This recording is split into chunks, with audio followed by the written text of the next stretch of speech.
26-year-old Shaniqua Lewis is really busy these days. She's getting her master's degree in psychology, and she has a full-time job in corporate America. But she said something was missing, giving back to the community she grew up in. It was important for me to explain my story to the children that grow up in lower income neighborhoods, especially in NYCHA. Lewis wrote a book called Summer Housing Boy.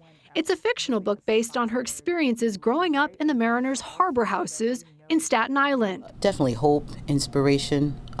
It's kind of because this is a first book in a series, so it starts out with him in housing and him explaining going to the community center, playing outside, things like that, but it progresses with him eventually getting out of housing. It's not just about me or her, it's about the children and growing up in the PJs and where they come from, but it's all about the mindset. Lewis says her book is for every child living in low-income neighborhoods to encourage them to develop the future they want, just like she did. Tyreek wants to be an architect, but he also dreams of what he wants for his lifestyle. I want the children to understand that they can dream beyond their circumstances now. Lewis says she took a risk, investing thousands of dollars of her own savings to publish the book.